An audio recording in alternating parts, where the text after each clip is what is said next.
see something real quick. Are we good? We good out there? Everybody can hear me? Can y'all hear me clearly? Hopefully y'all can. OCO everyone. OCO Freethinkers. I'm trying to make sure everything is straight on this side. We should be good though. We should be good. I saw some, oh no, it looked a little funky. I'm gonna check though. I'm gonna make sure I'm double checking real quick. We should be good though. Loud and clear? All right, good. OCO Ball Styles, how you, sis? How you been? OCO Blue Dreamer, how you doing? Yellow Hammer in the building. What's going on, brother? King Third in the building. Hey, man. Loud and clear. All right, perfect. Perfect. I miss you too, sis. We in here now. We in here. You know, I was working on a few things, ran across this and was like, oh. I was like, I forgot about this. Let me talk about this. Let me switch it to the joint. Hold up. Girly girl, thank you. I appreciate you for joining. OCO Freethinkers, you're now tuned into the realest historian on the planet. This brother, he is raising some serious questions. He's here to make you think. What I'm trying to do is get our people to understand that we have been lied to all the way around about our history. Can you name any other group of people, no matter their skin complexion, that are being labeled primarily as the name of two continents? Not two countries, two continents. It's up. That is called a misnomer, which is the act of applying a wrong name to some person or thing. The best teacher you wished you had in school. Have your pens and paper handy and get ready to take notes. I want y'all to check out somebody named Dane Calloway. Dane Calloway? Look into Dane Calloway. He has a lot of information about how this whole shit was told in reverse. Okay? Where they say, oh, we came from Africa over here. No, a lot of us was already here. And information that was put together by a man by the name of Dane Calloway, who is also questioning the slave trade. And he's done some remarkable videos on the history of the slave trade in the United States. And he's gone back down the food chain and gone back down the line, and he's realized that a lot of the so-called African Americans in the United States are not African at all. They're actually Native Americans, because the slave trade did not happen the way we were told that it happened. It's Dane Calloway. Go and watch this man's channel, man. This dude is phenomenal. I'm not saying African American because they're not African American. They're the Aboriginals because they were the true Native Americans. Set it on fire. They're the copper color race. Look up Dane Calloway and watch his fucking shows. That man, Dane Calloway on YouTube, oh my God. He is fucking beyond brilliant. The research he does, whoo, he goes way deep into this shit. Relax and take notes. It's Dane Calloway on I'm Just Here to Make You Think Radio. All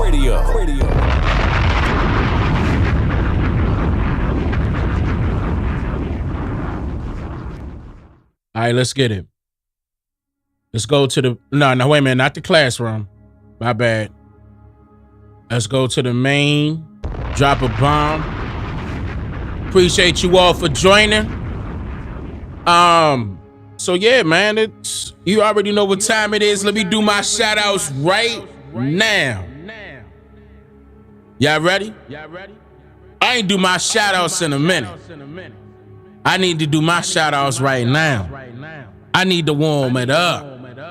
I need to turn it up. Set it on fire. Levante in the building. Chi-Town in the building. What up, Chicago? Hey. Kansas City, Missouri in the building. Hey. Columbus, I see you.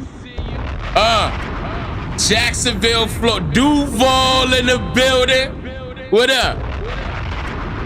BX all day, I see you, Amani, what up? Oklahoma City, what's going on? Oh yeah, I'm dropping bombs and everything. Big bombs for everybody in the chat right now. Virginia in the building. Houston, Texas, H-Town in the building. Detroit, Michigan in the building. Boston checking in. St. Louis in the building. Tallahassee, Florida in the building. San Francisco in the building. Jersey in the building. Hey. Toronto in the building. Pennsylvania in the building. Tuscaloosa, Alabama in the building. Clearwater, Florida in the building. We got H-Town in the building. Right behind that, I see we got Dallas, Texas checking in. Philadelphia, Niji's on deck. Cleveland, Tennessee in the building, I see you. Philly, where you at? Bronx in the building. Chirac in the building. Gary, Indiana in the building. Bridgeport, Connecticut in the house. Memphis in the house. ATL in the building. North Carolina in the building. What up? North Dakota in the building. Laredo, Texas in the building. Louisiana in the building. Who else we got? Newark, New Jersey in the building. Austin, Texas checking in. Toledo in the building. Harlem in the building. Buffalo, New York in the building. Baton Rouge in the building. What up? I think that said Brownsville in the building. Yeah, Brownsville, Brooklyn. Man, why that sound familiar? I think Annie Up, right? Am I right? Annie Up. Jack that fool. Ain't they from there? Correct me if I'm wrong. Tennessee, Memphis, Tennessee in the building. Texas, Arkansas. Man, that's that borderline right there. Decatur, Georgia in the building. Yeah, MOP. Yeah, that's them. MOP. Annie Up. I could have sworn he came on the verse saying Brownsville. I could be wrong, but I could have sworn he said that, right? East St. Louis in the building. Las Vegas in the building. Kentucky representing, I see you. Louisville, Kentucky in the building. Germany in the building. What up, Germany?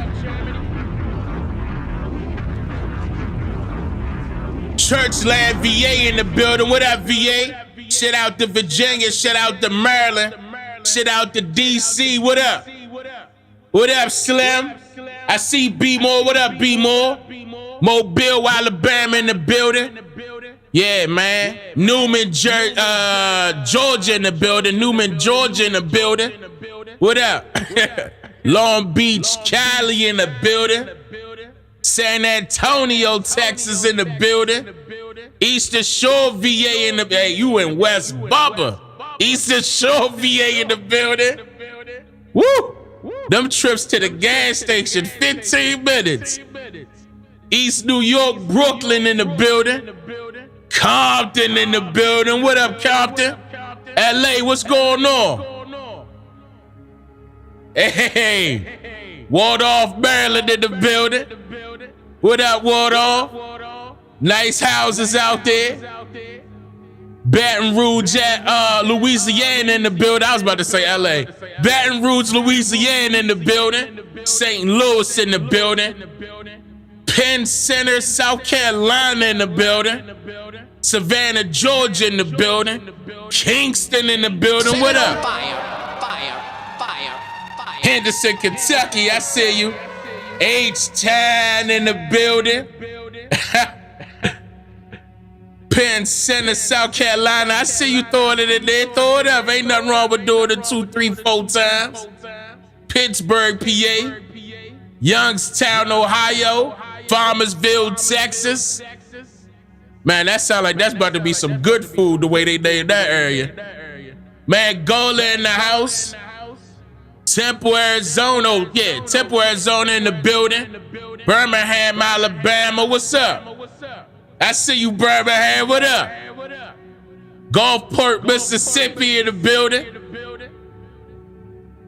Man, y'all, what?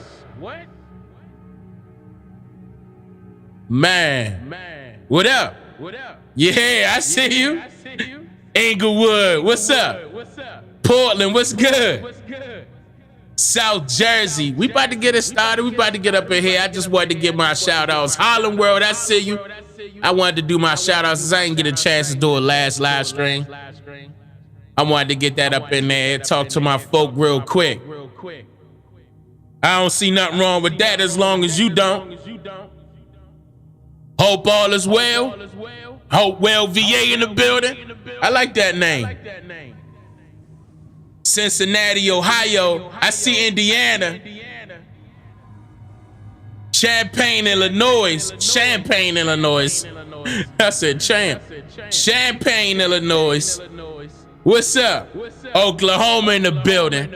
St. Louis in the building. Baltimore, B-more in the building. What up, yo? Delaware in the building.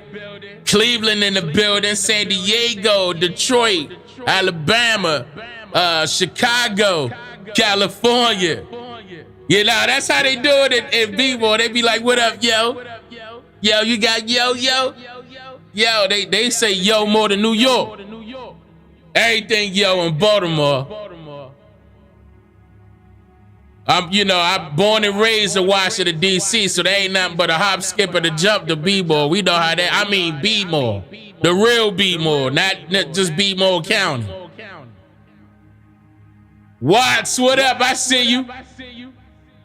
H-Town in the building. Libertyville, Illinois in the Illinois in the house. D. I see you. Louisville, Kentucky. San Antonio, Texas.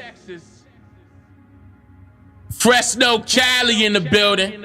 Shelby, Mississippi. Woo. Man. Bronx, New York in the building. Tell it two cities. You say Harlem and Philly. You try to throw some bars out there, huh? When that album dropping. What up, Dallas? Springfield, Illinois. Hey, Illinois is deep, man. I see you. This must be your town right now. Y'all out here. Dundee, Illinois, right behind that. H-Town. H-Town in here, D2. H-Town, let me pull up, man. Y'all gotta give me the hookup down H-Town, man. Every time I come through.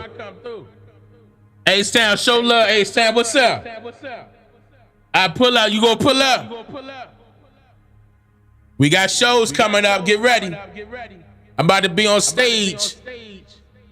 Get ready. I ain't talking about no rapping either. We ain't doing that. Well, I mean, not right now. We ain't doing that right now. Get ready, H-Town. Queens Village, New York. What up? Who that just gifted? Tassat. Hold on. Tassat. Tassat, thank you for becoming a member. I hope I'm pronouncing that correctly. Or Tassat. Could be that Jay Young. Let me drop a bomb for Jay Young. Coming through with the gifted memberships. I appreciate that, brother.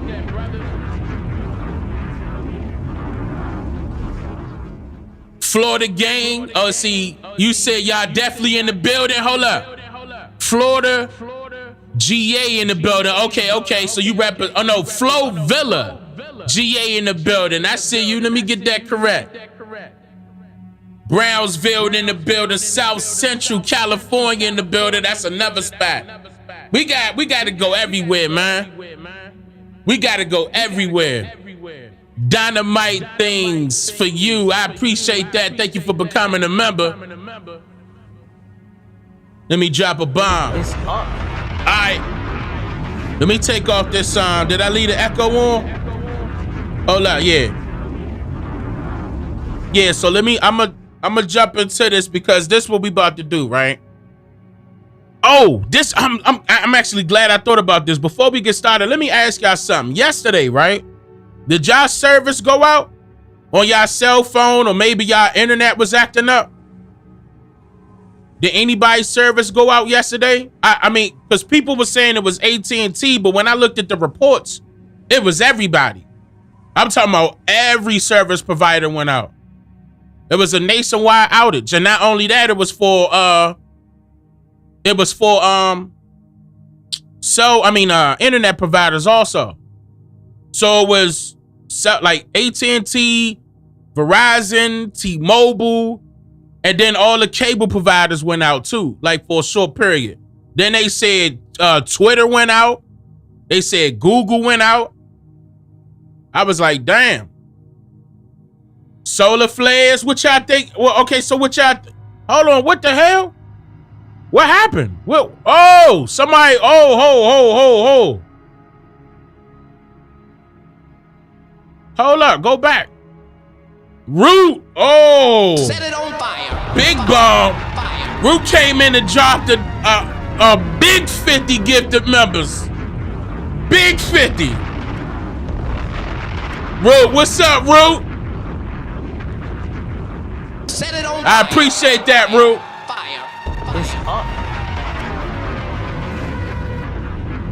Thank you, Root. I appreciate that.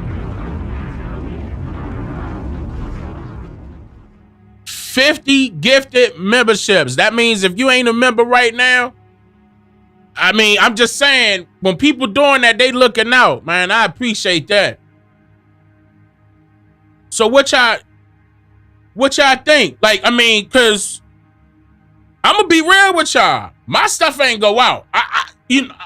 I'm sorry, I ain't trying to rub it in, but my stuff ain't go out. So when I saw the reports, I was like, huh? What happened? You know what I'm saying? Knowledge Born, thank you for becoming a member. They said it was like 40 to 70,000 people was out in AT&T. That sounded like it was directed at some.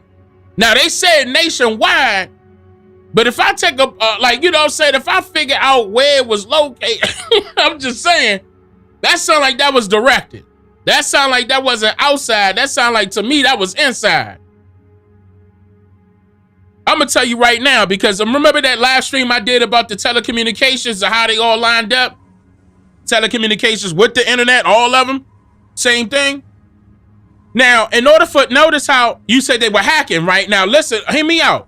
If it was a hack, okay, of course they're not gonna admit to that because everybody will be afraid of that.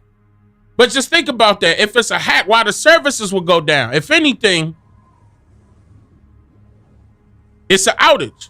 A hack would mean that they got into the system and started pulling stuff, personal information, you know, or they could shut it down for a period of time. Matter of fact, let me take that back. They can shut it down for a period of time. But the reason why I'm saying, to me, that it sounded like that was an inside job is because it was targeted at certain areas. Like, I would love to pinpoint what area was hit the most, because when they said AT&T, I was like, but all of y'all share the same towers. So how is it only one service provider? Then I looked it up and it was all service providers, including the internet. I said, well, now that makes sense. At first, they was trying to say AT&T was by themselves. But when they hit everybody, now come to find out today, I don't know if y'all know this, but I saw this on Twitter. I should have put this to the side, but they were saying how the same thing happened to some pharmaceutical companies, and people are not able to ditch out prescriptions by way of, you know, them doing it digitally because there's an outage for their system right now. I said, okay, so we went from telecommunications to pharmaceutical. Again, it's either an inside job or Anonymous came back. Like, I mean, which one is it? Usually Anonymous will get on Twitter and be like, yeah, we did it. You know what I'm saying? Somebody will brag about this. If it was a hacker, somebody gonna be bragging. Somebody gonna be bragging about that. Now, I understand the pharmaceutical companies and you attacking them, but when you, listen now, when you stopping people from getting their prescriptions, that's kind of defeating the purpose, ain't it? Like, I mean, I understand you coming at the pharmaceutical companies for whatever reason, prices are high, whatever reason, right? They shouldn't be charging for medical things anyway. I agree with you, but you coming at the folks' prescriptions now. I mean, you got them older folk that's dependent on that now, or you got some folk that's straight up dependent on that. Okay, so, and then when you turn around, say for example, it's a hacker that's trying to do some activist stuff, you turn around and shut down the phone services. I mean, again, you got elderly people that need to be in contact with their nurses, and you know what I'm saying? You got people out there that's that's working, that could have possibly had an emergency. Anything could have happened. Hopefully they was able to dial 911. Not only just the people working. God forbid something happened to somebody in their house at that time. Couldn't get no signal because they wanted to tap into it, make a statement. I'm just saying, to me, that sounds like an inside job. To me. I mean, should we go over 9/11? I was just saying, because it sounded like it was set up to me. You running a test, and the only thing that come through your cell phone is an emergency broadcast test signal? Oh, but no. The signal for to make outgoing calls and incoming calls ain't gonna work. But you get emergency alerts. Oh, okay. So that's on a separate. Oh, if it's separate, then what is it? Like, you explain that to me real quick. I mean, so we got one tower for incoming, one tower for outgoing, and where these text messages coming from? Were they in the cloud? But wait a minute, the cloud received the signal by way of towers also, right? Satellite. So how is the cloud functional? That's why they call it the cloud, right? But all of it is still allegedly still in the cloud, right? Frequencies up high, signals pointing at different towers, different satellites. It's the same thing. How one work and the other one don't? Y'all can look this up. It was reports out there of people receiving emergency text messages, but not incoming and outgoing calls. They were prevented. Just think about that now. God forbid if something was to happen, and the only thing that you could do is receive a message from the president. Just think about that. You know they're getting ready to come out with their movie. That's going to be very similar. Called Civil War. I mean, watch how they try. Just watch these fools. They're trying to make distractions after distraction. And they're going to be like, well, what is that? And then at the same time, conveniently, at the same time as when Biden put sanctions on Russia. Conveniently. So they could blame it on the Russians, right? So they could blame it on where's Trump when you need him? I'm tired of these. Listen, I'm not even a Trump fan for real. I'm not no Democrat, no Republican. But goddamn, I can tell a big difference between Trump and Biden already. Like, I've been doing it the first week he got there. I was like, y'all done messed up and let this fool cheat and get up in there.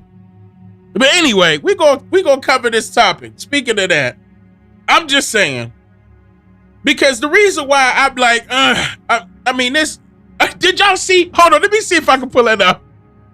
Did y'all see what Trump did to Biden? I thought it was hilarious. Let me show y'all this real quick. This was absolutely hilarious. I retweeted this. Hold on. Oh man, you know what? This music may be copyrighted. Hold up. Now think about it. Oh man, I hope it ain't copyrighted. I'm about to play it. So it says Savage, Trump posted this on his Instagram account. Okay, so I don't know if y'all saw this, but this is what he posted, right?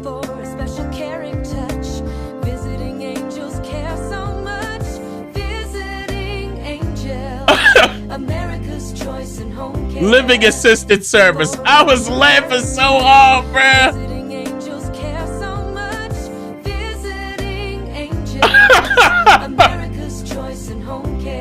Elderly care, bro. That was funny as hell. But anyway, and he got the right to get at him because everybody and their sister was getting on him, putting all this in. And that's the thing. I'm not Democrat or Republican. I'm not on either side of that crap. But you always coming at Trump as if he did something wrong to y'all. But outside looking in, because I'm not a part of any of that, you can tell that Trump a threat to somebody. You can tell. He must be doing something right for y'all to be coming up with story after lie after lie.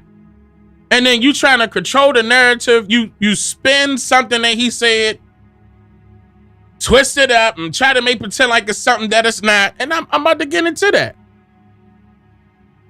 And I'm gonna do less interruptions this time because I want the points to be made.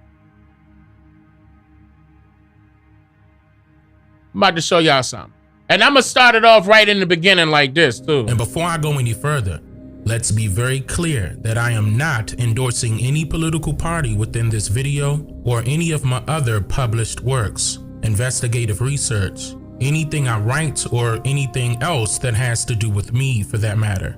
I decided to create this video because I noticed a common pattern that popular news media outlets will use for someone else's advantage when it comes to breaking news stories concerning Donald Trump. Did you notice how rare it is to find a news media company that actually had something remotely nice to say about Trump? Now, don't get me wrong. There are many things that I disagree with when it comes to Trump's policies, executive orders, and thoughts on particular subjects, etc.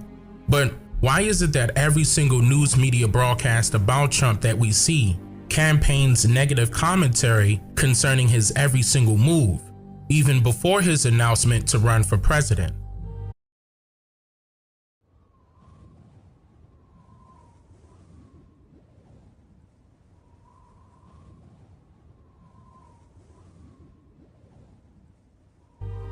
And from a totally unbiased perspective, I forgot I had my mic on mute. What I was saying was I put this out in 2020. It is now 2024. That's embarrassing that this still reigns supreme right now. This is still true. It's still true. And every time I think about this, and that's what made me, every news article that's coming out or every news broadcast is coming out, I'd be like, it just reminded me of this. And I thought about it like, wait a minute. This is one of them that I debunked. And I totally forgot that I did this. I was like, let me go over this. This is one of them. And again, like I said earlier, I'm not for neither party. I'm not two heads of the same snake. I'm not for that. Some of you would say it's two wings on the same bird. I mean, obviously, because a bird will have two wings, right wing, left wing. But I'm just saying, there's a difference. Like we can't consider Trump a politician. We can't, like everybody else. Can't do that. Like I can't. I don't see nothing that was political. If anything, in what you about to see me point out, it was some things that he wanted to do for the benefit of the people and himself. At the same time, I'm going to be pointing that out, but it was also some things in between that he exposed. And I got to give him props for this because this went past everybody's head. They didn't see this. I'm so glad I did this too. You about to see, watch. That doesn't seem odd to you? Allowed any information that turned out to be so false and fake out. I think it's a disgrace. And I say that, and that's something that Nazi Germany would have done and did do. I think it's a disgrace. That information that was false and fake and never happened got released to the public. As far as BuzzFeed, which is a failing pile of garbage, writing it, I think they're going to suffer the consequences. They already are. And as far as CNN going out of their way to build it up, and by the way, we just found out I was coming down. Michael Cohen. Michael Cohen is a very talented lawyer. He's a good lawyer in my firm. It was just reported that it wasn't this Michael Cohen they were talking about. So all night long, it's Michael Cohen. I said, I want to see your passport. He brings his passport to my office. I say, hey, wait a minute. He didn't leave the country. He wasn't out of the country. They had Michael Cohen of the Trump Organization was in Prague. It turned out to be a different Michael Cohen. It's a disgrace what took place. It's a disgrace. And I think they ought to apologize to start with Michael Cohen. Go ahead. Go ahead. I missed this part of Trump, though. Not you. Your organization's terrible. Let's go. Go ahead. Quiet. Go ahead. She's asking a question. Don't be rude. No, I'm not going to give you a question. I'm not going to give you a question. You are fake news. Go ahead. Trump is famous for calling particular news channels fake news, and I concur that his assessment of these particular channels are royally accurate, being as though most of them are in fact affiliated with controlled opposition. See the video linked above to learn more about that. I'll go over that later. That being said, we can determine that some of these news media outlets are designed to formulate social influence, both the good and the bad kind. And what's alarming here is how particular news media outlets would literally chop and edit what Trump actually says about particular topics. And then they would go on with the broadcast for that day and make it seem as if he was saying something entirely different in a negative sense. For example, Trump was accused of mocking the American Indians when he blatantly called out Elizabeth Warren for identifying as an Indian in order to gain grants for higher education and among other things that she shouldn't have, due to his belief that she is not a real Indian, mocking her by referring to her as Pocahontas. Who, Pocahontas? Pocahontas? Well, no, look, she is it offensive? You tell me. Oh, really? Oh, I'm sorry about that. Pocahontas? Is that what you said? He went right back to it. Elizabeth Warren? She is a senator that's highly overrated. She's passed very little legislation. She has been a real disaster for a lot of people, including the Democrats, who frankly can't stand her, many of the Democrats. Just ask Hillary Clinton how she likes her. And I would say... You heard that, right? I'll debate anybody. I don't... Hold up. A lot of people, including the Democrats, who frankly can't stand her, many of the Democrats. Just ask Hillary Clinton how she likes her. He always referred to her as Hillary Clinton. He never say her real name. And I would say this, I'll debate anybody. I don't care. I'd debate her. But she's done very little for Massachusetts. So I really think if her record was exposed, and the fact that she was a Native American, she said she was Native American, but she wasn't able to document it. She said, well, I have high cheekbones. You see, I have high cheekbones, so I'm a Native American. And she then, I don't know if you'd call it a fraud or not, but she was able to get into various schools because of the fact she applied as a Native American and probably able to get other things. I think she's as Native American as I am, okay? But I will tell you. And then out of nowhere, watch this. An old video resurfaced where Trump stated at a 1993 Indian Affairs Committee hearing, they don't look like Indians to me. And they don't look like the Indians. Now, maybe we say politically correct or not politically correct. They don't look like Indians to me, and they don't look like Indians to Indians. And a lot of people are laughing at it, and you're telling how tough it is, how rough it is to get approved. Well, you go up to Connecticut, and you look. Now, they don't look like Indians to me, sir. Now, because I'm about to dive into this a lot more.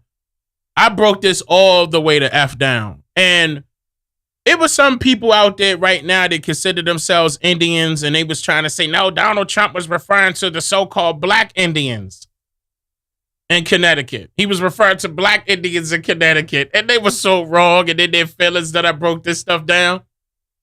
Again, that was you falling for whatever the media is trying to tell you without you doing proper investigation. And I not only show you, I prove it with his own words that he wasn't talking about no so-called black Indians. He was referring to something major. I'm talking about major that our people need to see right now. He know who the real Indians are, and he alluded to that more than once. Okay? And I'm about to cover that. Is that Brother Coleman? Brother Coleman! Brother Coleman!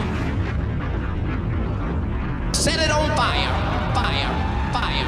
Fire. I appreciate that, Brother Coleman. Elder Coleman always showing love, man. Always showing love, and I appreciate that. Thank you, Elder. Set it on fire. Fire. And big shout out to Mrs. Coleman as well. You know we love you. I appreciate that, Elder. Thank you. Always showing love. Yeah, hold up. What? I ain't see that comment. Yellowhammer, I ain't see it. It went past me. Say it one more time about that casino part, because we about to get into that. I ain't get a chance to see that. St. Louis, Mound City, I see you. Colorado Springs. Yeah, people were getting on Trump and got it all wrong. And I had to do my own investigation. Like the same, investigation that these news reporters were supposed to be doing. And they didn't do it.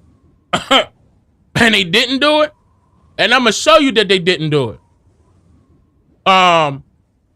Watch. Not out of my own words, neither. Hold on, let me shout out Vincent Lawrence. Thank you, brother. I appreciate that. Oh, no, huh? Did you make a mistake, brother? That's, but I appreciate that. But if were you trying to test to see if it worked? Let me know in the chat, brother.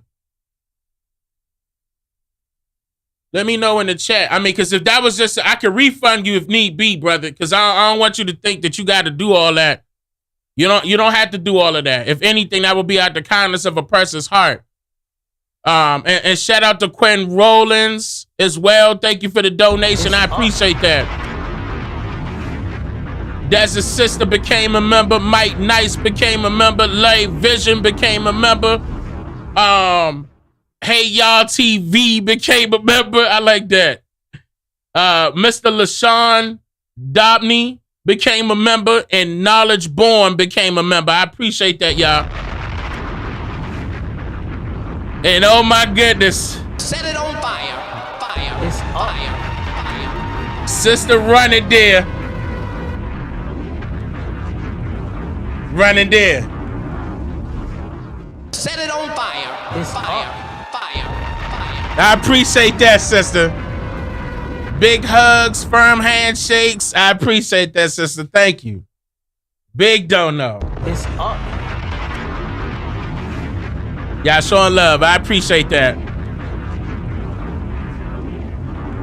Running there showing love, man.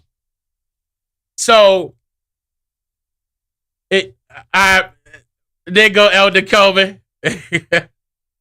You said it's hard to type now. I can see you, Yellowhammer, though. The moderators pop out. Matter of fact, big shout out to the moderators holding it down. How about that one? Okay?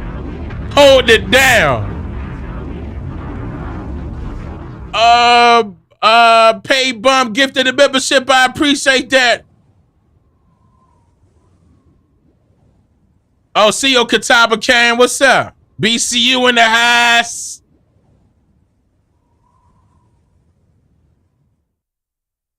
Yeah, man. Oh, yeah, definitely show love to the, man. If y'all can, do me a favor, show love to those that showing love. Show love to the moderators, show love to the donators, super chatters. I appreciate that. They ain't got to do all that, but they do it out the kindness of their heart, and I thank them. And I hope you all do, too, man. We a family here. We're family here. Yeah, let's keep it pushing. So again, this is what Trump said. They tried to twist this narrative up. And now, yeah, sometimes the chat will get glitchy when it's going too quick. Matter of fact, let's fix the chat with a whole bunch of bow and arrows, right? So spam the chat, spam it. Let's fix it. Spam the chat with a bunch of bow and arrows, right? Some turtles, some yeah, bow and arrows, turtles, feathers, well, anything that you want in there, like some hearts, some, you know what I'm saying? Put it in there, bro. Blow the chat up real quick. Tear that chat up, man. Tear it up. We know YouTube goosing. Tear it up, man. Tear that thing up. Let me go to just chat so they can make sure they can see this clear, right? Blow it up. Come on, blow it up. Now on this. Blow it up. We ain't missing nothing. Ain't nothing but the play button. We ain't missing nothing.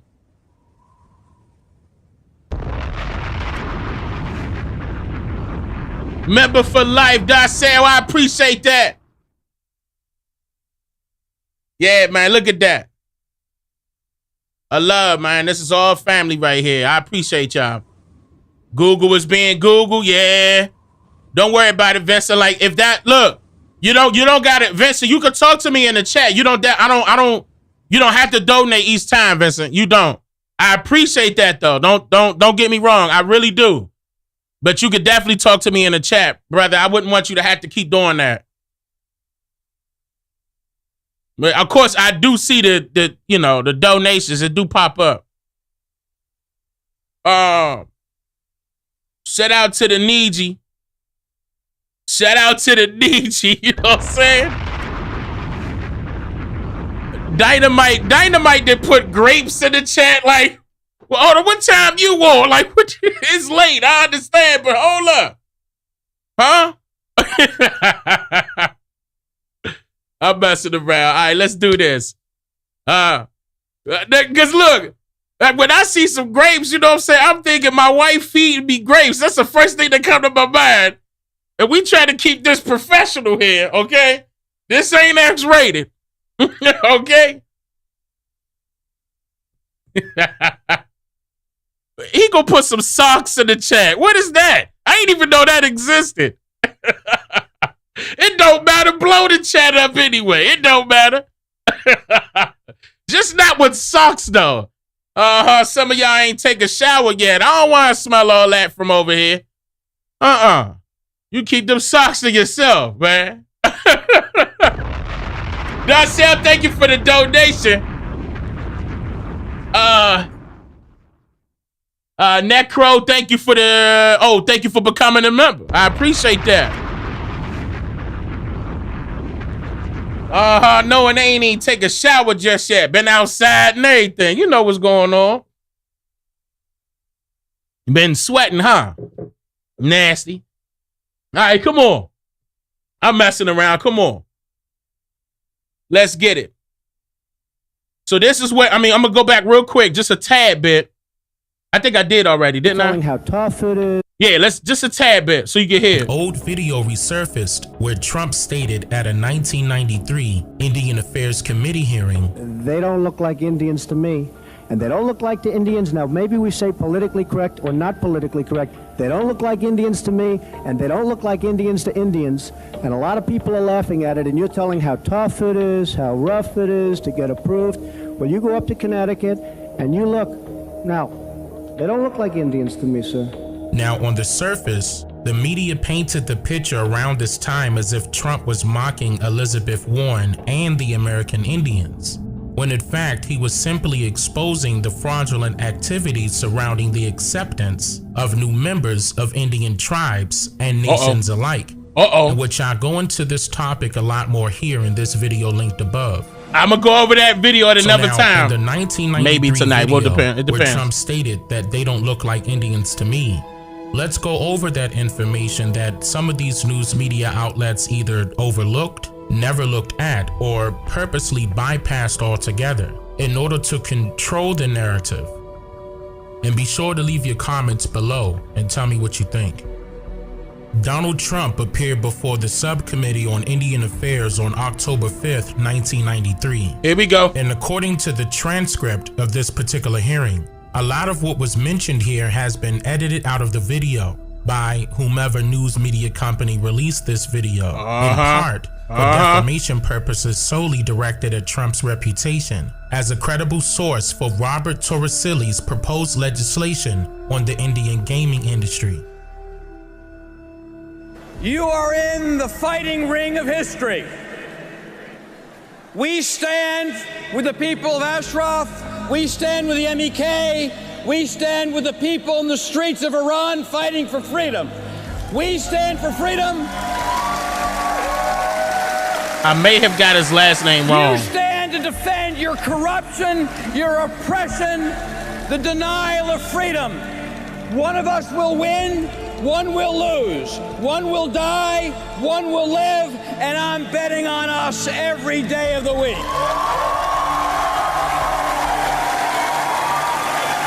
I'm just showing you him supporting Trump.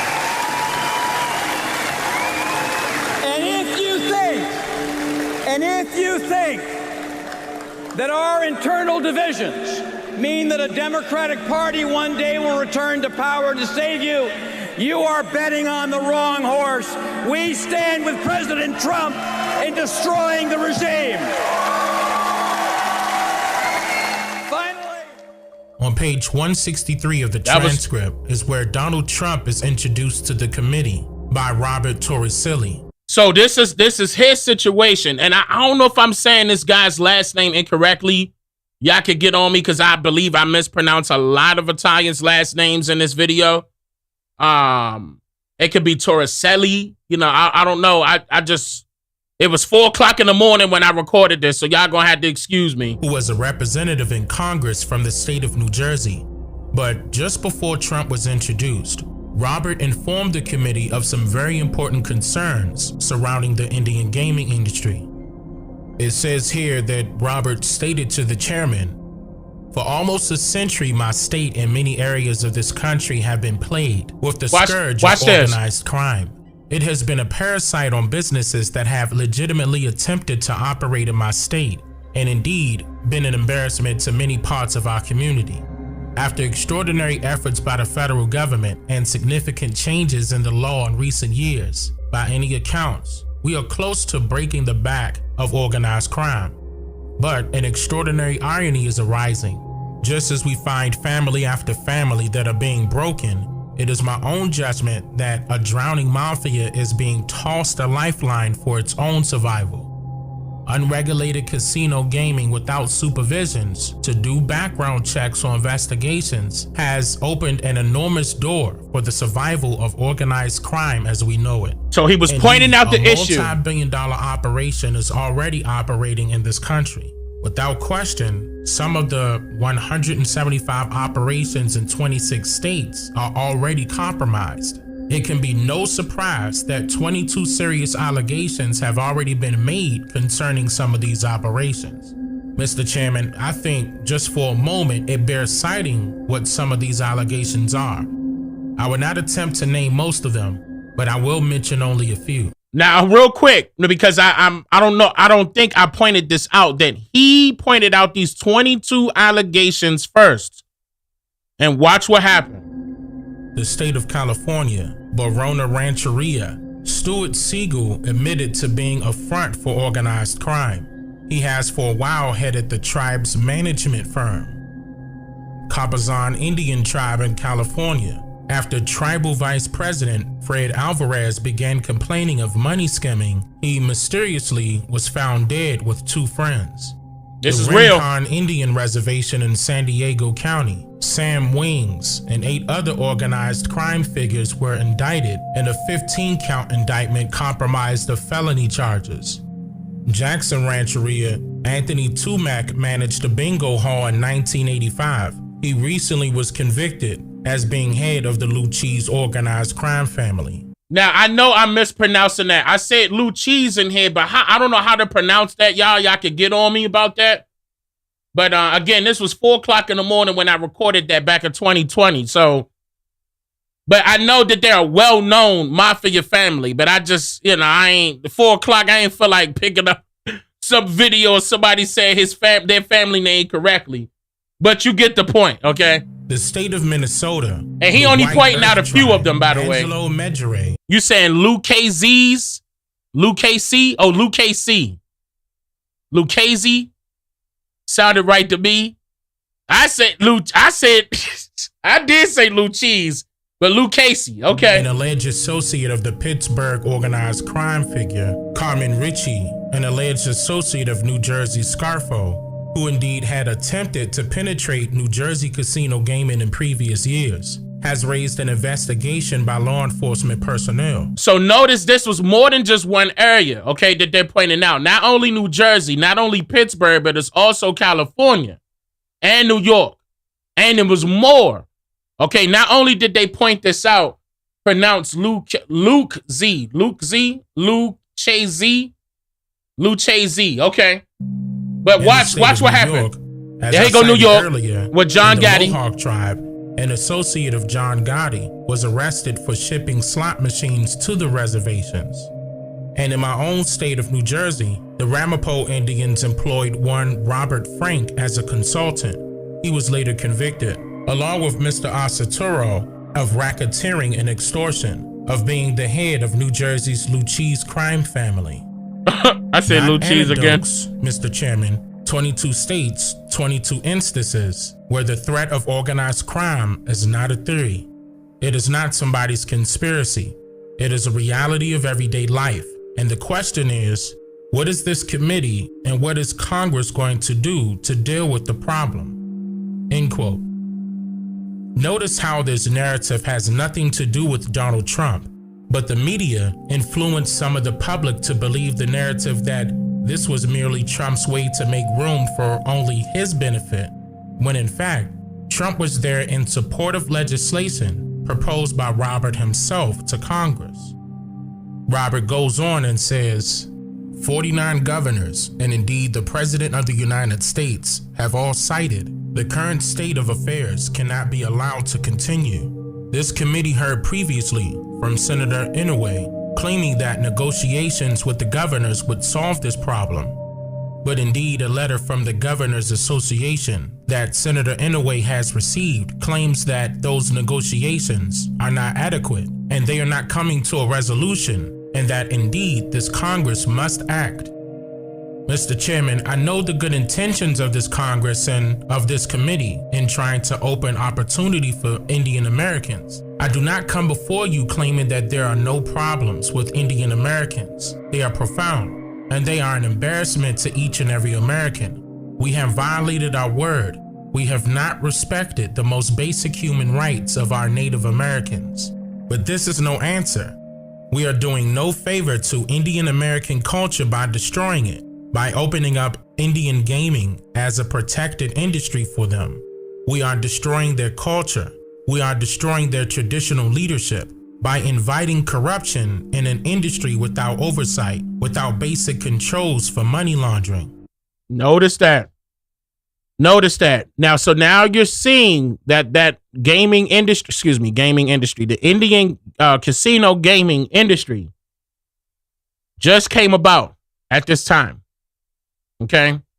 People were pointing out the obvious that the government knew all about, but didn't care. It gets deeper. Watch this. End quote. So Robert Torricelli then proceeds to detail how his concerns are not only about organized crime or the Indian culture, but how all this affects the state of New Jersey, which is expected, of course, being as though that's his job anyways.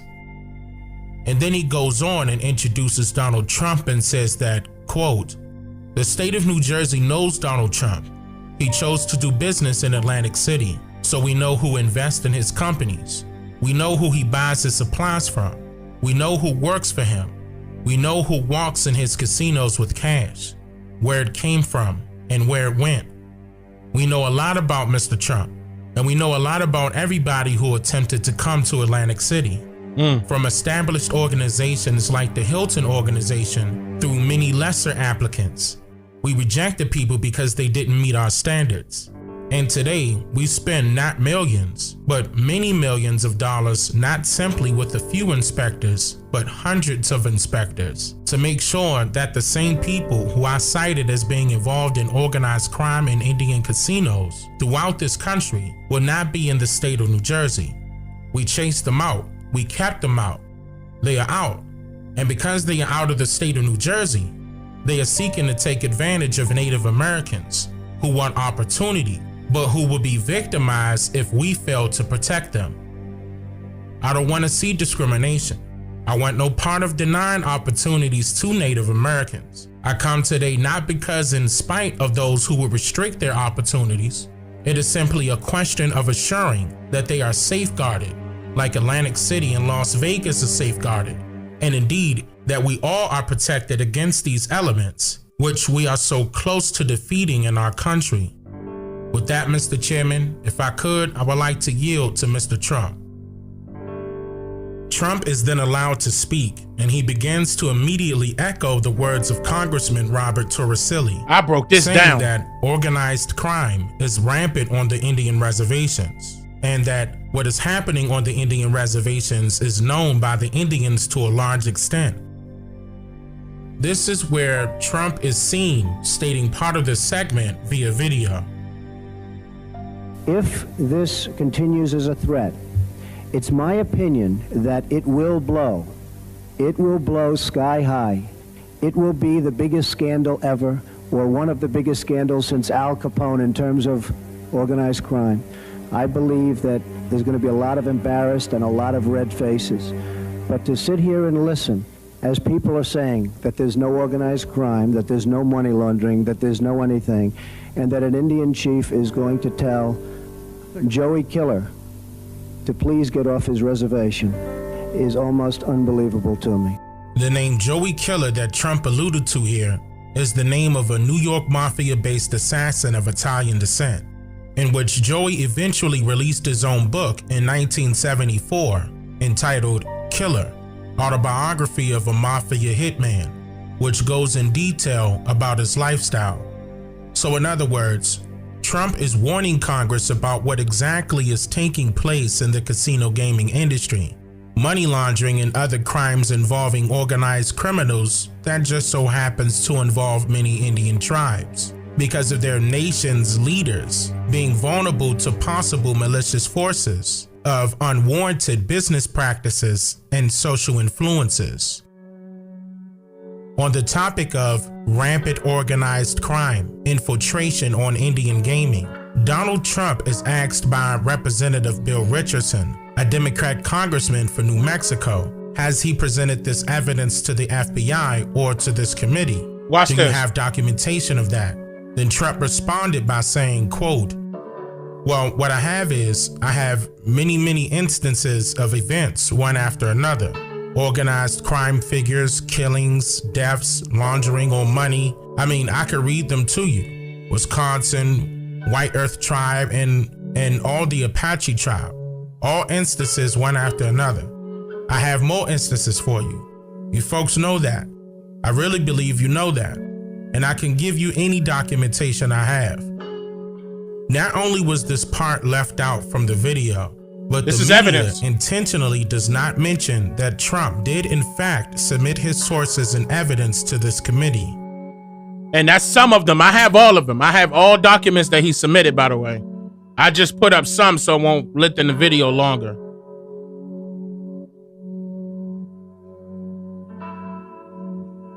After Trump stated that the Indians has no help against outside infiltration, Richardson replied by saying, quote, well, Mr. Trump, I don't agree with that. Let me just say we want your evidence.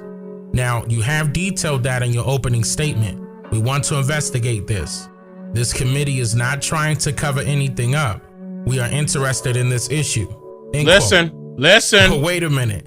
Why would Bill Richardson say that this committee is not trying to cover anything up when Trump never alluded to that point at any time during this hearing in the first place? Stop right there. I'm going to let that sink in. He said that the committee was not trying to cover anything up. That came out of his own mouth. I'm reading directly from the transcript. I show you what the transcript, what I'm reading too, also in here too. You're going to see it. I still have it too, by the way. Just in case. Did he inadvertently admit to the committee's possible involvement of any of these crimes? See what I'm saying? He said that out his own mouth. This is also where the video picks up exactly, and you hear the other half of Richardson's reply to Trump. You have basically stated that the problem seems to be that the FBI doesn't have any people, or is that correct? Is the issue that you... No, I think it's far beyond that. I think that people have got paper bags over their faces and nobody's looking. Everybody, it seems to me, from even just a common sense standpoint, knows what's going on. The video is then edited here to remove the part where Trump continues on with his statement by saying, quote, I can tell you this, in New Jersey, you have what is called a blacklist. Second paragraph. Or a list of people that we're not allowed to do business with. These people were a constant source of irritation. I can supply the list of names if you would like the list of names, but it was a large list of names, and these were not very good people, and some of them were plenty rough. These people were a constant irritation, a constant problem. We weren't supposed to, but they were always trying to get in, trying to be down there, trying to do whatever they do, and it was a constant source. Robert Torricelli chimes in and says to the committee that I was a young lawyer in our governor's office in New Jersey when we legalized casino gaming. And I think that experience will help answer your question. We were extraordinarily naive. We passed good laws to keep organized crime out of the casinos, and I'm proud of what we did. A year hadn't gone by when they were monopolizing vending machines and then laundry operations. You will never find the presence of organized crime without an intensive effort. Right, It is intense said, effort. There are none so blind as those who will not see. I didn't come here to embarrass the FBI today in my questioning. It was simply to point out that this would take a concerted effort. Mr. Trump may, by chance, come upon a name, as I have in these 22 instances, from the popular media. But I will assure you, if the popular media can find 22 states with organized crime involvement in a cursory look, a dedicated effort by the FBI is going to find something more substantial. I first came to this issue in an interesting way. I heard constituents of mine were raising money to create a management company in South Dakota to run an Indian bingo hall. I knew who they were, and I knew they were connected, and I got curious with the issue. That case isn't here. Never been written about. Nobody even knows about it. But this will not come from citizens rushing to the FBI. It will come because we have a concerted effort to establish laws, to regulate, and then to fine. End quote. Watch this. Bill Richardson then says that he agrees with his colleague, referring to Robert Torricelli. And then he states that he has a question for Trump. So he brushed it and off. This is where the video picks back up. Did you submit this list to the FBI at any time? I'm not a law enforcement officer. I'm not supposed to be going around checking Indian reservations. That's what you have the FBI for, and they're very capable, the most capable. But that's not my job. Then the video is edited again here to leave out the rest of Trump's reply.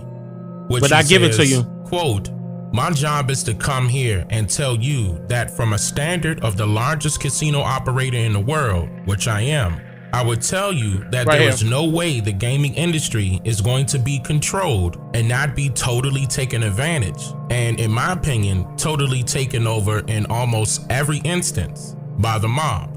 There is no way that the Indians are going to protect themselves from the mob. There is no way. Bill Richardson responds by saying, quote, but we have no evidence that the FBI has checked any of the 22 instances out. Then Trump says, quote, you can't have evidence when the FBI doesn't have one man assigned to Indian gaming. See? How can you have evidence? So they purposely know and not looking into it. This transcript is not really hard It's the to track transcript. down, but I'll be sure to add a link on my Patreon so that you all may have copies of this transcript along with all of the evidence presented during this hearing. Log on to patreon.com/Dane Calloway and click the link attached to this associated post to download your copy. Now, I put this out in 2020. So, but I still have this just in case somebody needs this. So if y'all want the transcript, I could give it to you. The video is because there's more to it. Watch. Where Representative Neil Abercrombie, I think that's how you pronounce it, a Democrat of Hawaii, as he seems to be annoyed with Trump during this portion of the video. You indicate that they don't pay taxes. I didn't indicate they don't pay taxes. I said they're not paying taxes on casino. No, that's because the profits from it are to go to the reservations. Oh, really? Then, as you can see they Trump's cut it. reply is immediately edited out from the video. Watch what Trump say. At this point of the hearing, according to the transcript, Trump continues by saying, quote, "Oh, really? What about the $400 million profit that they get? The 300 Indians?" Then Neil responds, "If you would, Mr. Trump, if you would get less rhetorical and more back to the facts, I think we could get somewhere with this." Trump was not wrong. $400 million to 300 Indians. Watch this. The profits go back to the reservation, go back for expenditures on behalf of Indians. Therefore, a logical person, you are the one who has brought up the question of, it stands to reason, and we have to use common sense. It is common sense that it is in the interest of Indian tribes to see that the games are run honestly, because the more money that comes into the tribe, the more that can be spent on the reservation on behalf of Indian children, on behalf of elderly people, the same people that you have expressed an interest in. And here's the problem with that. That's not true. That's not going back to the people of those so-called nations. And I'm about to get into it here in a few seconds, honestly. But when you go to these reservations and visit them, there's no reservation that you could visit right now that look like it's worth $400 million. And that's just an example. There's no reservation that you could go to right now that would look like $1 million. That's for a reason, because it's not, notice how he said that it's going back to notice he's saying Indian tribes. No, it's not. That's a lie. It's not going back to the Indian tribes. It's going back to the nations. And there's a difference. Watch this. You about to see. Then Trump says, "Respectfully, sir, I really don't believe you understand. And if you do, then we have a bigger problem." Right. What we have is when the tough guys, the bad guys, walk onto that reservation, I really don't believe that an Indian leader will be able to tell that gentleman to get the hell off. This shows just how adamant Trump was during this time period, with and he was right. How the Indian gaming industry has been infiltrated by well-known organized crime figures, and how everyone that spoke during this meeting so far was simply not listening or not even caring to attempt to further investigate the evidence presented to them during this hearing. Then the video jumps to Representative George Miller, a Democrat of California, who also seemed annoyed by Trump, and he stated this. In spite of the FBI testimony that this is not a significant problem, Mr. Trump, in one sentence you say they are the most capable of agencies and that you're not a law enforcement expert, and then you tell us that you have superior knowledge to their knowledge about the extent of organized crime on Indian reservations. You've got a totally closed mind on the subject, sir. We could walk in here with the greatest proof in the history of the world, and frankly, your mind is so closed for whatever reason that I can't believe it. But you don't have that. If you really want to study this, yes. When you tell me that there are no FBI agents assigned to the Indian reservations, and yet you have tremendous numbers in Las Vegas and in Atlantic City, tremendous numbers. In fact, two of their largest places. I want to tell you something. You have a long way to go. And for whatever reason, you have a closed mind. I don't know why. Perhaps you could tell me. No, Mr. Trump, I have a closed mind against evidence that is not substantiated. Oh, well. I have a closed mind against statements that are made about other people in general. You're going to be very embarrassed in 2 years, sir. You go on a radio show and you say, now some drunken Indians want to come down here and open a residence. I didn't say that, sir. Quote it. I didn't say that. Who said that? Who said that? I'd like an apology right now because I didn't say that. Imus opened the broadcast, so, excuse me, Mr. Imus said that. Okay. Could I please have an apology? You can have an apology. Thank you, sir. All right, hold on. So let's number one come in. Let me stop right here before I go any further. He tried to blame something on Donald Trump that Don Imus said. Okay, see how he tried to swing the narrative and try to put it back on Trump as if Trump is the problem? But let's think about that. If you're a part of the organized crime, right, and you're getting the cut, you're going to try to swing the issue back at the problem or back at the person that's complaining about the problem, especially when you don't have the FBI investigating it purposely. Now, we talking about congressmen. Congressmen got the pull to assign FBI agents on these reservations to take a look at what's going on. But they didn't assign nobody to any reservation purposely that owns a casino because they knew what was going on. Yeah. Now, the funny thing about this, and I'm going to get to this right now. I'm going to tell y'all right now, this was in 1993. And do you know this was never resolved? I'm going to let that sink in. This issue right here was never resolved. I'm going to let it sink in. And then you went on to, is this you discussing Indian blood? We're going to judge people by whether they have Indian blood, whether they're qualified to run a gaming casino or not? That probably is me, absolutely. Because I'll tell you what, if you look at some of the reservations that you've approved, you, sir, in your great wisdom have approved, I will tell you right now, they don't look like Indians to me. Now, let's stop here for a second. Congressman George Miller is quoting from a transcript of a morning radio show that is hosted by Don Imus called Imus in the Morning, in which Donald Trump was interviewed by Imus on the date of June 18th, 1993. I got this transcript too. Don Imus was a famous radio personality, and more importantly, he grew to fame based solely on his comedic style approach when addressing his audience, his guests, co-hosts, and anybody else in between.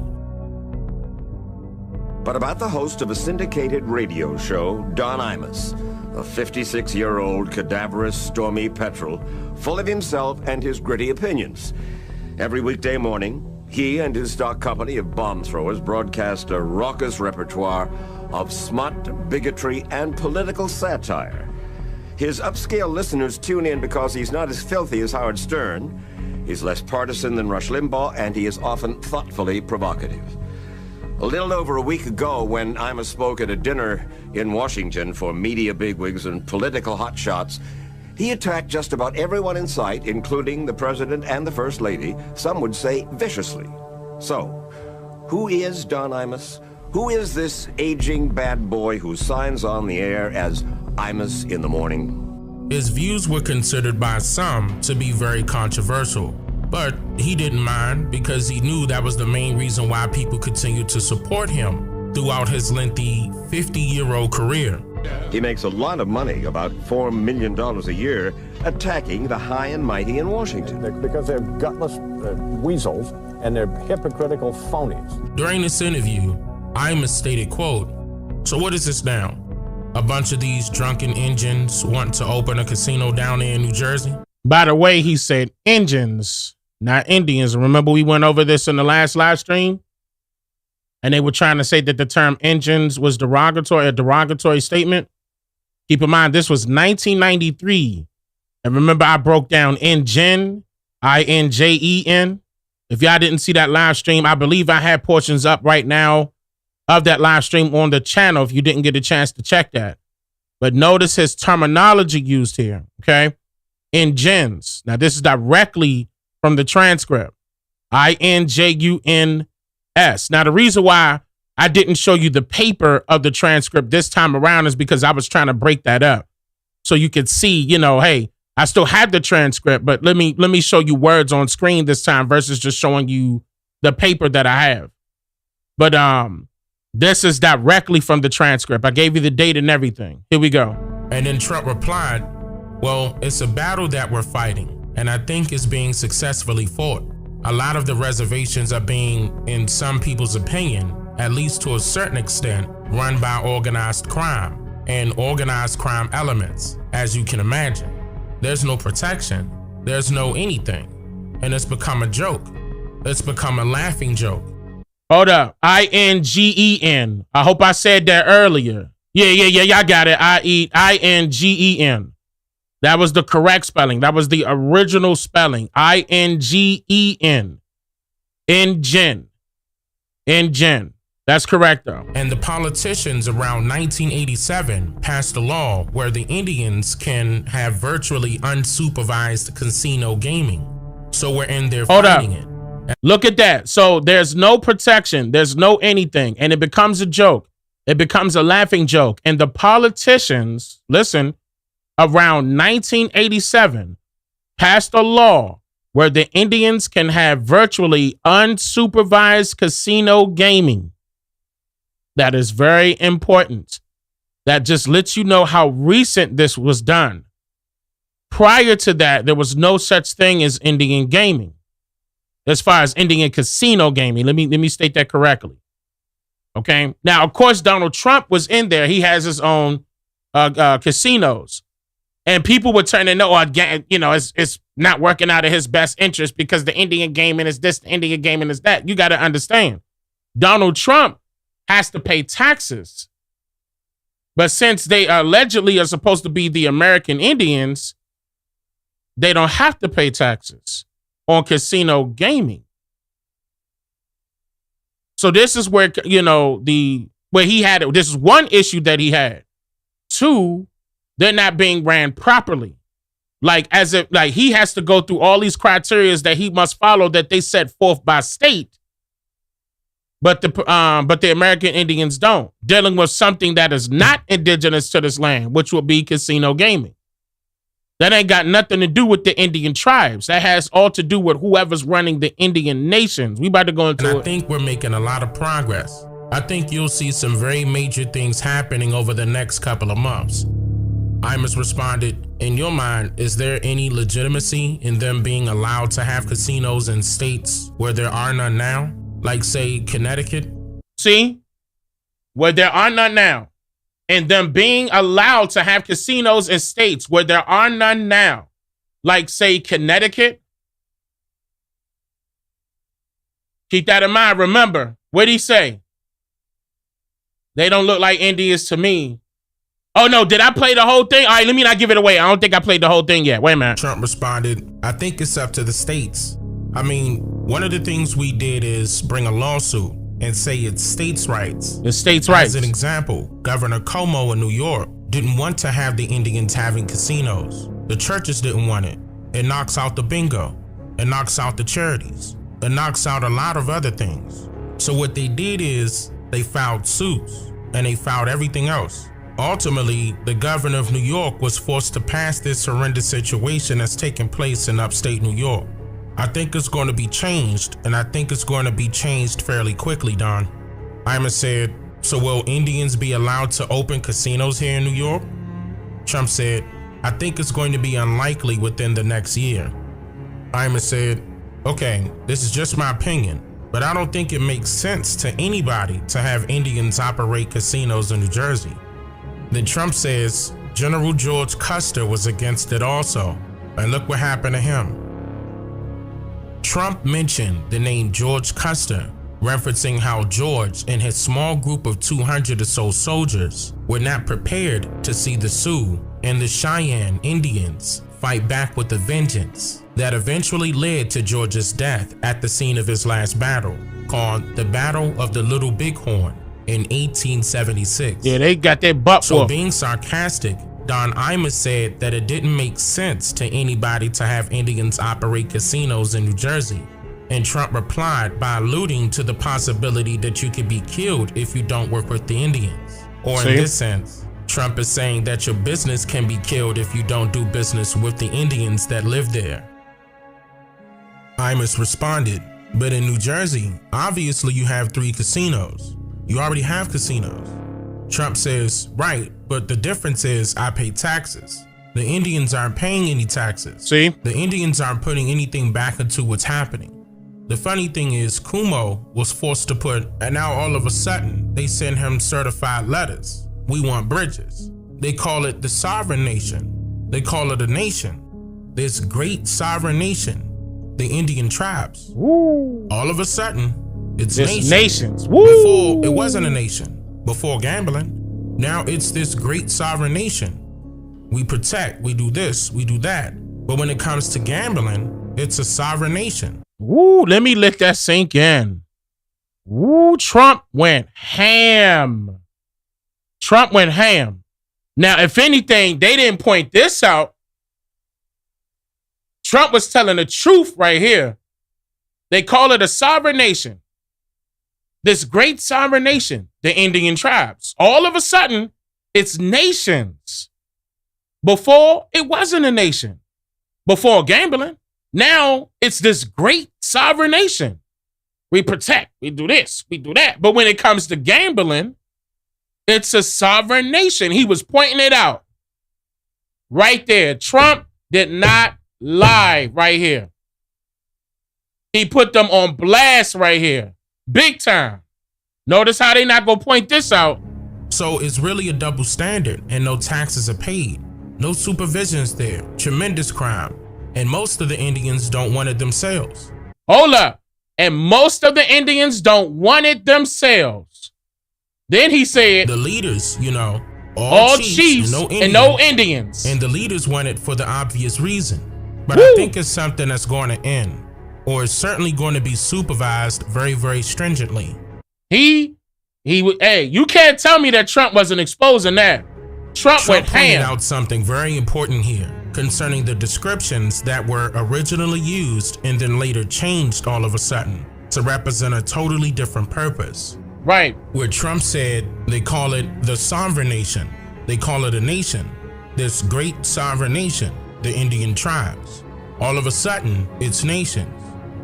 The term tribe is defined as a family race or series of generations descending from the same progenitor, meaning ancestor, and kept distant. And the term nation is defined as a large body of people inhabiting the same country or united under the same sovereign or government.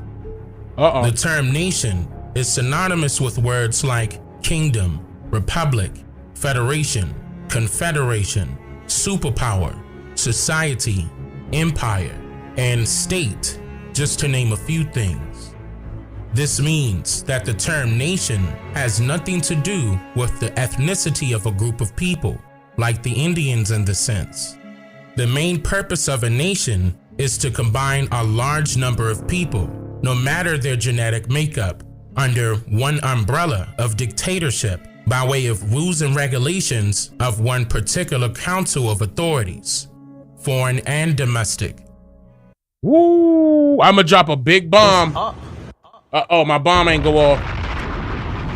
Set it on fire. Fire. I'ma tell you why. That's a big difference. Nations are not families.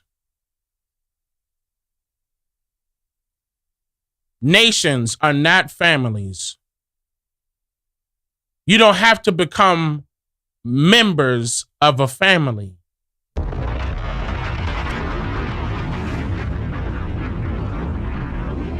You do not have to become members of a family. That was a big deal. And with them pointing that out right then and there, that just lets you know that that just came about. And that was recently here. And that was recently. And it's not going to the reservations. That's why they look ran down. That's why he pointed that out. To the so-called, it's going to the so-called chiefs. Too many chiefs, not enough Indians. I know y'all heard that before. No Indians. But it's a whole bunch of chiefs all of a sudden. They was coming after that casino money. And they are the only ones that's getting it. Think about that. If you join, for example, a club right now, or because that's technically what they are. These nations are clubs. If you join the club, who reaps the benefits? Would it be members or those above the members when it comes to the finances? Now, it all depends on how it's set. That's probably what you're going to respond to me, and I agree with you. Is it supposed to be set where these nations dispense or disperse the money that they receive to their members or to the reservation itself? Because now at that point, who owns the reservation? Are you going to say the Indian nation? Or does that go right back to the government? Again, It's up. okay. Okay, now this is right now. This is right now. This is not, ain't nothing changed. It's going to the people that are above the members. This is right now. They saying that they reserve, they trying to allot those funds that they receive from the casinos to the Indian reservations. Not the people living on the reservations. They said Indian tribes on the reservation. It ain't going to them. That's still to this day. That is still to this day. The only people that receive, I'm going to say this one last time, and I'm going to continue. The only people that will receive those benefits right now are those that you barely see. And they don't look like Indians to me. And that's what Trump was talking about. You about to see. So this means that if you shall join a nation, then you must simply abide by their laws, regardless of your opinions of who they shall choose to do business with. And in most cases, the leaders of these nations are strictly the beneficiaries and not its nation's members. Right. And Trump sarcastically alludes to this fact here in the interview when Imus asked him, would there be any reason, if push comes to shove, for you to become a member of these tribes? And Trump responded, well, I think if we lost various things, I would perhaps become an Indian myself. Imus came in and said, do one of those Robert Bly deals. Don Imus mentioned the name Robert Bly, who was famous for influencing men to become somebody that they are not. So continuing on with the joke, Trump replied saying, well, I think I might have more Indian blood than a lot of the so-called Indians that are trying to open up the reservations. I looked at one of them. Well, I won't go into the whole story, but I could tell you, I said to him, I think I have more Indian blood in me than you have in you. And he laughed at me, and he sort of acknowledged that I was right. But it's a joke. It's really a joke. So right here, Trump is hinting at the idea that there are people that are trying to open up reservations at that time who shouldn't be, merely because they're not even full-blooded Indians, joking by saying he's more of an Indian than they are, when he's actually alluding that some of these people looks just like him, but could claim to be an Indian unmolested, and it's not right. Imus followed up by saying, a couple of these Indians in Connecticut look like Michael Jordan, frankly. Trump said, I think if you ever been up there, you would truly say that these are not Indians. One of them was telling me that his name is Chief Running Water Sitting Bull. And I said, that's a long name. And he said, well, just call me Ricky Sanders. So this is one of those Indians. I'll tell you, they got duped in Washington. And it's just one of those things that we have to straighten out. Watch this. I break it down. Now here, Don Imus makes the statement that a couple of these Indians up in Connecticut look like Michael Jordan, frankly, which is his comedic way of telling the truth. But then Trump starts his reply to him with, I think if you ever been up there, alluding to Imus that he hasn't seen what Trump has recently witnessed there. And it's apparent that things have since been changed or is totally different from what someone may assume it was originally. Indicating that they no longer look like Michael Jordan. I'm gonna let that sink in. I think if you ever been out there, you'll be like, nah, these ain't Indians. That's exactly what Trump was saying. Trump detailed a hidden message with his story where he referenced a chief running water sitting bull, but also known as Ricky Sanders. Trump is alluding to the many pseudonyms used by Benjamin Franklin as the author of various published books. Ricky Sanders, like, Ricky for example, Saunders, Ricky. The Poor Richard's Almanac was written by Richard Saunders. Richard on December Saunders, that's another 19th, one. 1732. But this is also one of the alleged pseudonyms used by Benjamin Franklin himself.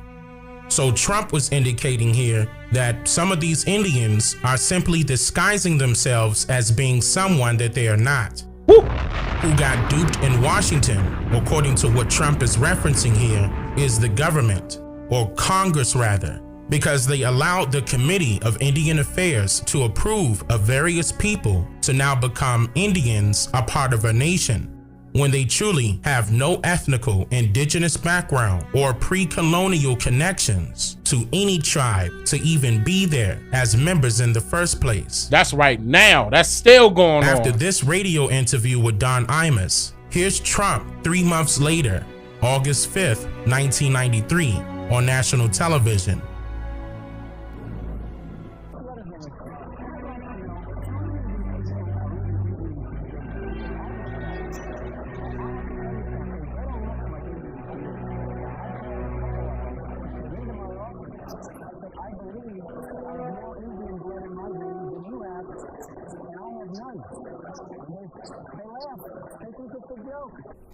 Whoa. Whoa. So that was 3 months after that interview, that radio interview with Don Imus. Let me bring that back for the people that didn't hear him state this one more time. 3 months later, August 5th, 1993, on national television.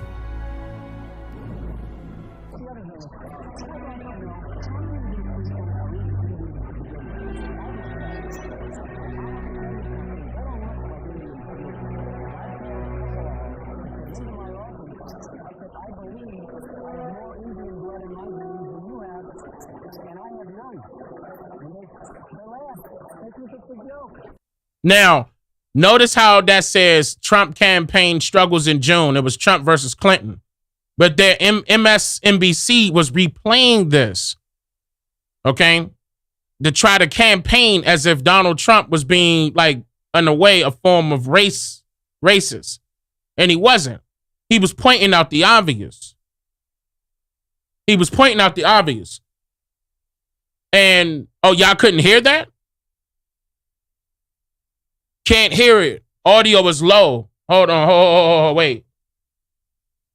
All right, hold on. Let me boost it. Hold on. Let's try it this way. I just boosted it. Let me see. 3 months later, August 5th, 1993, on national television.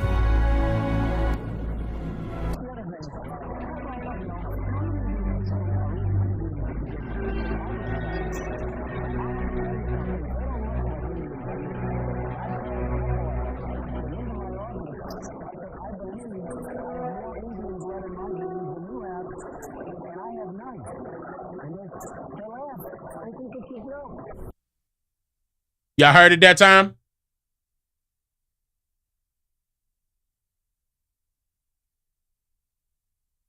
All right.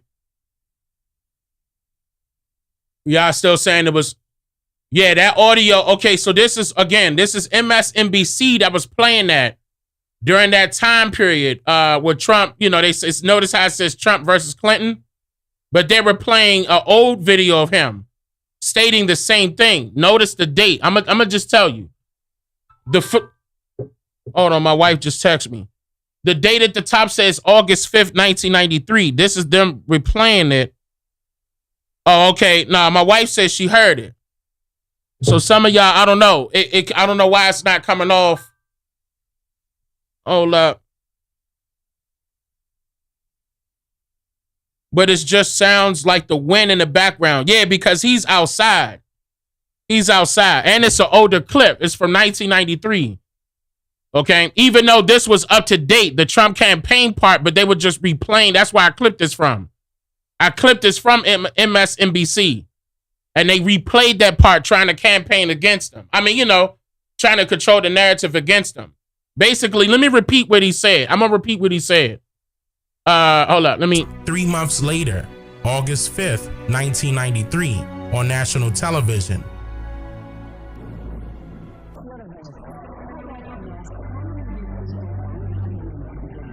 Another thing is, I want to know how many people are even Indians to begin with, because he looked at them, and I have to tell you something. They don't look like Indians to me. This is what he's saying. I told a couple of them who came into my office,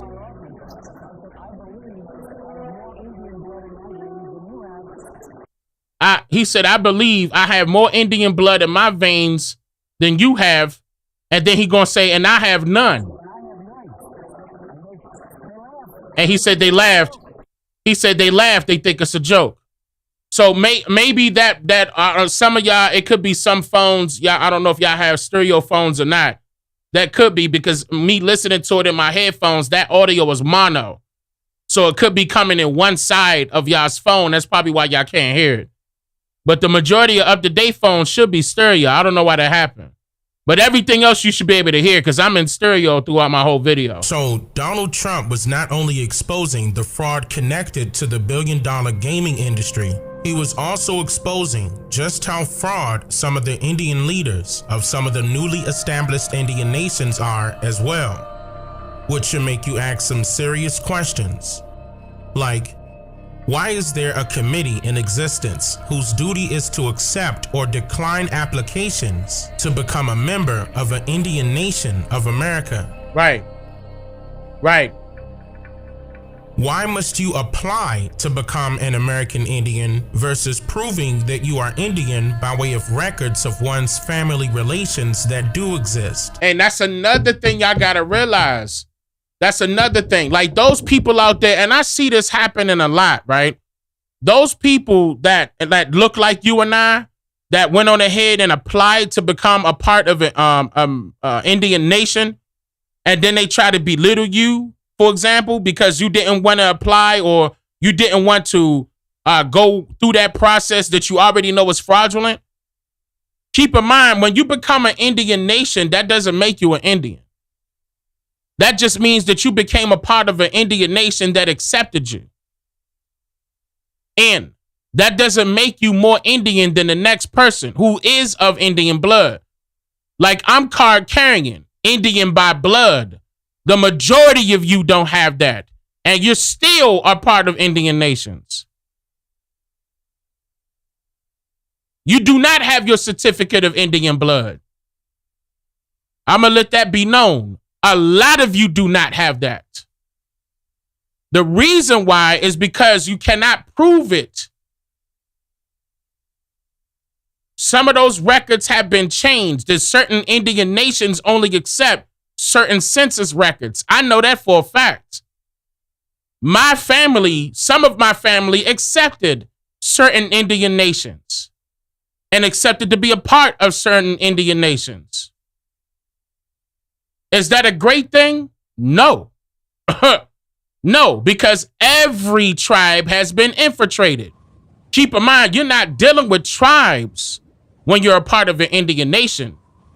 You're dealing with governments when you're a part of an Indian nation. That has nothing to do with the family. For example, just because my mother and my father gave birth to me doesn't mean I need to have an ID to verify that.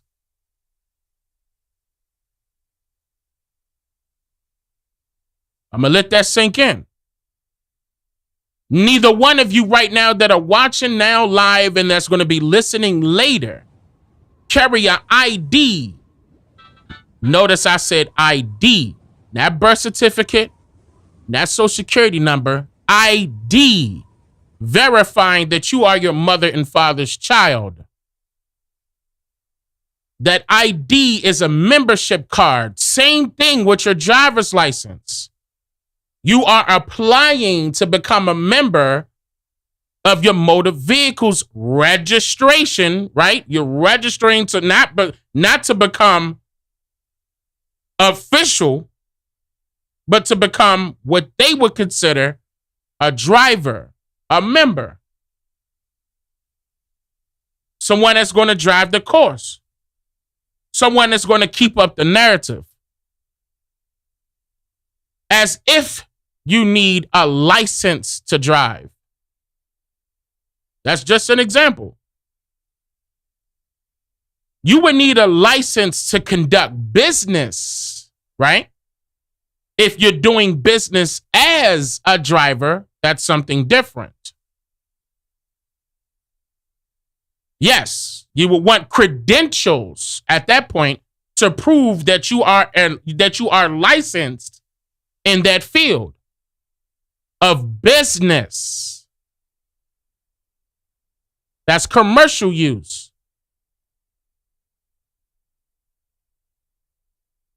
There's a difference.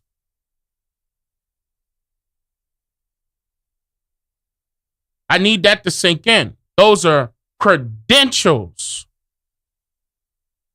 Again, that doesn't make you certified as an Indian.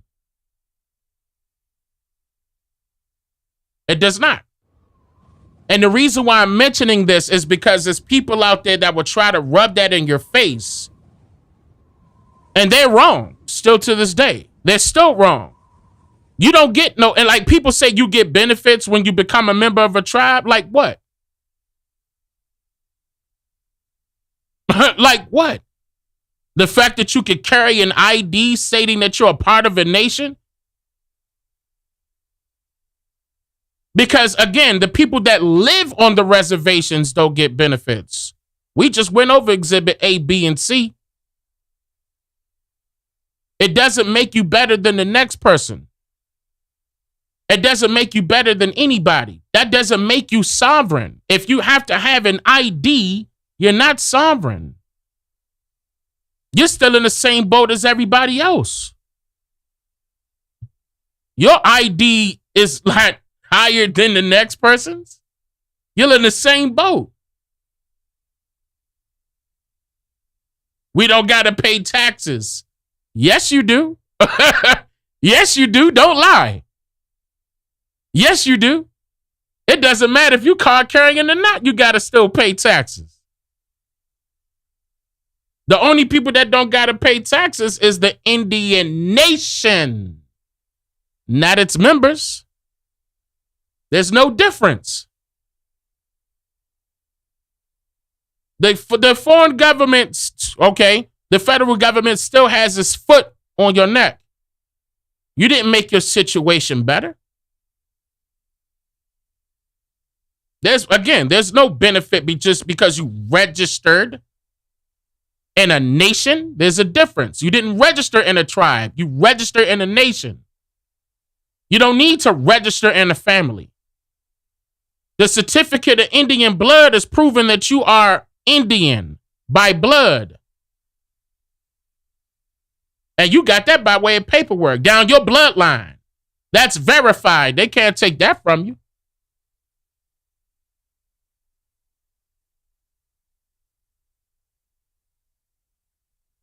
You can't take that from me.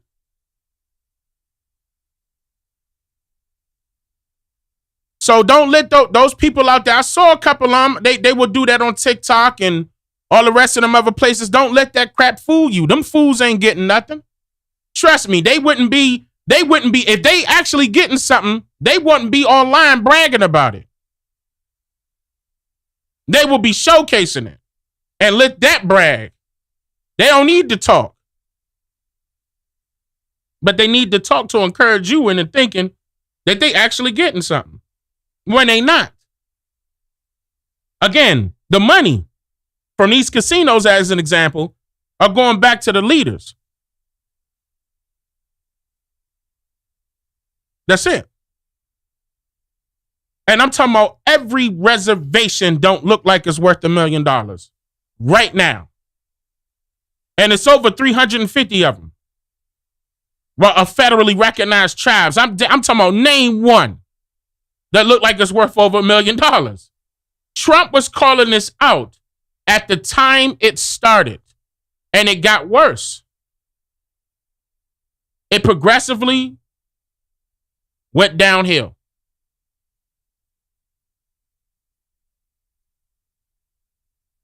Are Indians supposed to be taxed? No. But you know where Indians messed up at? I'm talking about you and I, by becoming citizens. Because at that point now, you up under a nation that's governing a body of people. That's what a nation is. Notice how they say this nation. I think that's a great thing. The whole time it's just a group of people being governed by somebody. You following up under their rules and regulations. You may feel as though they ain't, that's okay. I'm fine with that. I'm fine where I'm at, Dane. I'm not trying to take any of that away from you, but I know for a fact that if you want to see progress, you ain't going to get progress settling with what you got.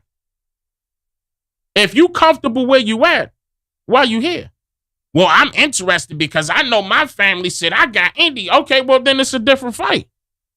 Because not only are you fighting for your right, which is your human right, you fighting for who you are. You fighting for your family's legacy, heritage, history, culture, traditions, language. Do you know right now the majority of the federally recognized tribes right now are copying each other? These foreigners that are involved in these so-called Native American tribes are copying each other. What I mean by that is their powwows look the same.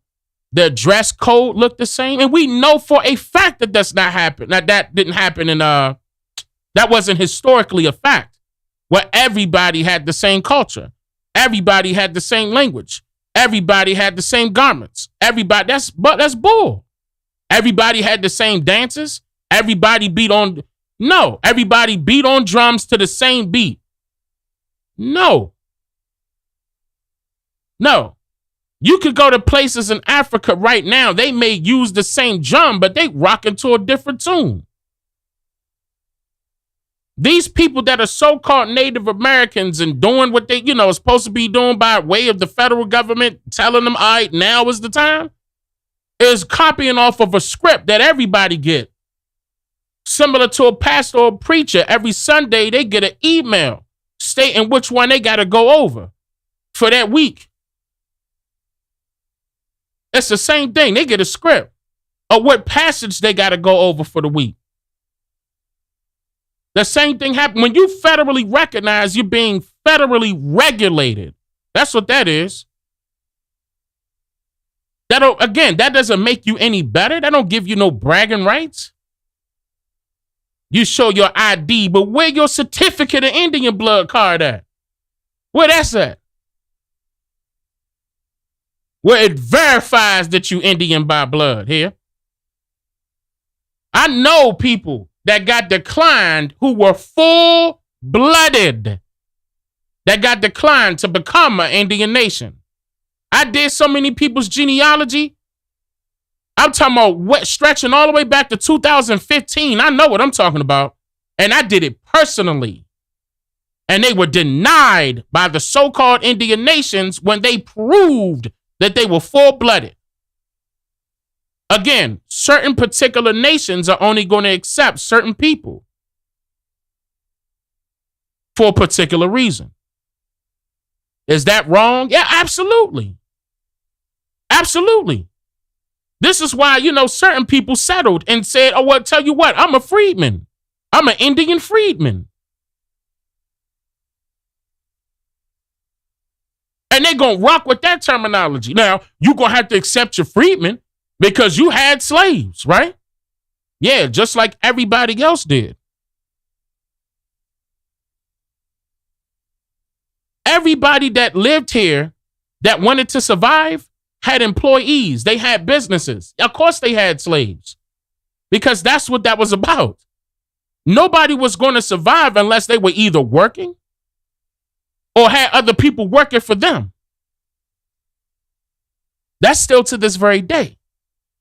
You don't work, you don't eat. You don't grind, you don't shine.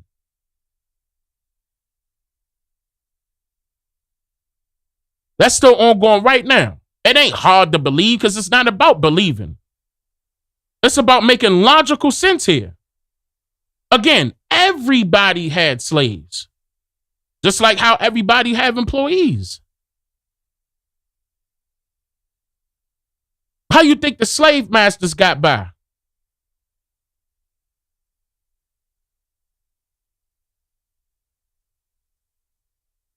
And then who put them in that position to have that business? Now, if the slaves decide to leave, who gonna keep them in business? The slave master? Or they gonna find some more employees?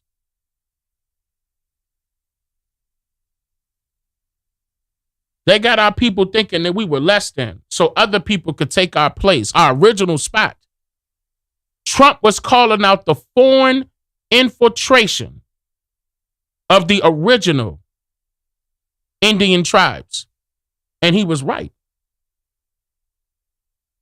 He said now all of a sudden they called sovereign nations when it comes to Indian casino gaming. Prior to that, they were tribes. That's a big deal.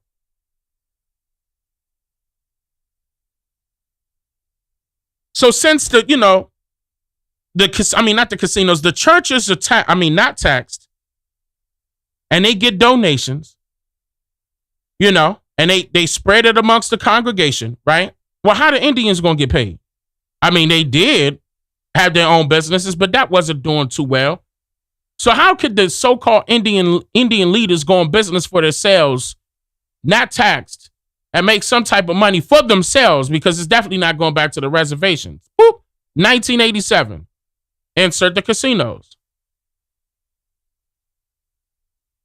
Organized crime people was like, oh, the mafia people came in and was like, oh, wait a minute, they go out ticket back in. They ain't got no protection. It ain't government regulated. Let's hop right on in there and infiltrate it. That's cash money they get. This is where you get a mix of a whole bunch of white people getting involved, a whole bunch of Italians getting involved, a whole bunch of Latinos getting involved.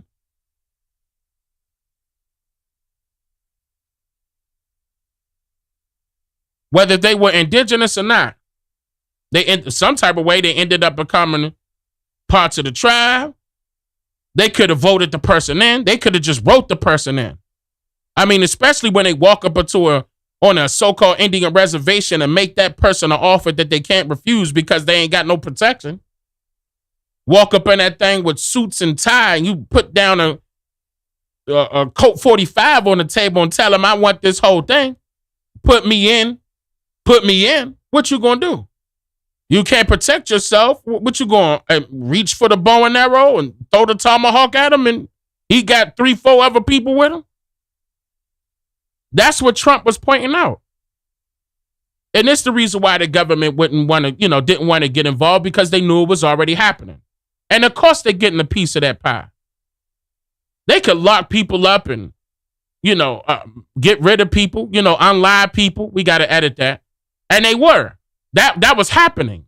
Trump was pointing that out, and they still didn't look at it. And it wasn't even Trump doing the research. Trump was showing them the newspaper articles that was coming out of reporters from different news places, news reporters putting it out.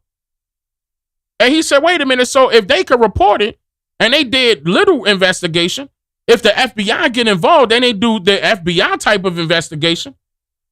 Wait a minute, is the FBI involved? Are they fully aware, but they getting a piece of the pie too, and that's why they hush? Notice how Trump was telling that guy he don't know why, he turning the other cheek. He don't know why he being so closed-minded. Why are you not listening to what we saying? But notice how they threw it on Trump when it was the other guy, the Corsilli, I don't know how to pronounce his last name, it was the other guy that mentioned this first, the governor of New Jersey, that mentioned it first. But they got on Trump because he's an owner of a casino. That's a biased perspective. Oh, you shouldn't be saying nothing. Shut up and get your money, Trump. You should just shut up and get your money. What are you doing here? That's what they want him to do. Shut up. They ain't want him to tell. And this is all the more reason to go back to my point about Trump. Again, I'm not Democrat, Republican, none of that, but this is all the more reason what makes me know that Trump is telling the truth for a long time. And people didn't like him for that reason. For that reason. And I don't care who running for president. If it's Trump, he better win.